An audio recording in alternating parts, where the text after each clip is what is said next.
नमस्कार। देखिए, मामला बहुत ही गर्म है। दिल्ली में दो युवक की मौत हो गई, यानी बिहाड़ी की दो युवक की मौत हो गई। एक कांस्टेबल द्वारा उन्हें गोली मार दिया गया। लेकिन मामला यह है कि बिना गलती का आखिर गोली क्यों मार दिया। बताया जा रहा है कि उसने पूछा कि तुम कहाँ से हो, तो बोला कि मैं बिहार से हूँ, फिर जाकर के गोली मार दिया। इस तरह से न्यूज बहुत ही ज़्यादा तक फैल रहे हैं। हमारे बिहार के पहले के पूर्व मंत्री यानी कि सीएम जो थे जितेंद्र नाम मांझी, वही ये बयान दिया है कि मार दिया तो क्या हुआ, मार दिया तो बिना बिना मामला को तो कोई भी मार नहीं सकता। इस तरह से बयान देते हुए नजर आ रहे हैं। और हमारे सीएम अभी के वर्तमान में सम्राट चौधरी जी, उन्हें 8 लाख, उनके परिवार को 8 लाख रुपये देने की घोषणा कर दी है। लेकिन सम्राट चौधरी मुख्यमंत्री है, फिर जाकर के 8 लाख रुपया दिए हैं। और इस तरह से बिहारी की बेइज्जती होती जा रही है। दिल्ली में, यहाँ वहाँ, हर एक राज्य में इस तरह से बेइज्जती होती है। क्या इसे पैसों से तोला जाएगा? अरे इनसे तो अच्छा है एक यूपी वाले, अलग सर नाम है। वो एक बूढ़ा था, मतलब जो अपने एक जो सोशल मीडिया पे वायरल हो रही थी कि अपने बहन की सब को कबर से खोद करके फिर जा करके बैंकों में गया 19,000 रुपये के लिए। उसको एक अलग सर, एक टीचर होकर के 10 लाख रुपया दान कर दिया।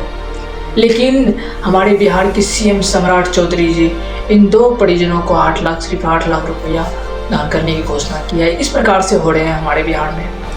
क्या इस तरह से होना जरूरी है? आपको ये पैसों से तुलना नहीं करना है। उन्हें पैसे खुद ब खुद मिल जाएंगे। आप तो कम से कम पहले नौकरी दो बिहार में, ताकि बाहर जाना ना पड़े। आप तो वही सिस्टम बनाते हो, वही सिस्टम करते हो। बीजेपी को मैं गलत नहीं कह रहा हूँ, मैं भी बीजेपी को ही वोट देता था। अब पता नहीं अब दूंगा कि नहीं, क्योंकि करप्शन इस तरह से बढ़ते हुए नजर आ रही है कि हमारे बिहार सरकार, लेकिन बीजेपी हर तरह से चाहते हैं कि बिहारी पीछे रहे। जब तक बिहारी पीछे नहीं रहेंगे तब तक काम कौन करेंगे? जब तक बिहारी पीछे नहीं रहेंगे तब तक किराए में, मतलब ट्रेन में टिकटें कौन खरीदेंगे? बग पकड़ के भीड़ बोझ कर जा रहे हैं यहाँ वहाँ, हर समय, मतलब पूरे वर्ष बिहारी भरते हुए नजर आ रहे हैं ट्रेन में। ट्रेन की जो टिकटें होते हैं, एक बात का ध्यान रखना कि ये जो देश चल रही है ना, पूरे बिहार की वजह से ही चल रही है। तुम्हें जो टैक्स मिल रहा है ना बिहार सरकार को, चाहे भारत सरकार को, वो भी बिहारी की वजह से ही मिल रही है। ट्रेन में इतनी सारी टिकटें, इतनी सारी कमाई होती जा रही, फिर भी उन्हें सीट तक सही से नहीं मिलता है।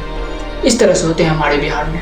बाकी आपका क्या मानना है? क्या बिहार को समृद्धि राज्य बनाना चाहिए? बिहार में नौकरी की व्यवस्था करनी चाहिए? सीएम सम्राट चौधरी जी से आग्रह है क्योंकि हमारे बिहार को कम से कम उस स्तर पे पहुंचा दीजिए जो स्तर पे अपना सिर्फ पेट तो पाल सके। यहाँ वहाँ जाकर के गाली गलौज सुनना क्या ही सही है? शर्म नहीं आती आप सबको? बाकी आप लोग क्या कहना चाहते हैं कमेंट में जरूर बताइएगा। जय हिंद।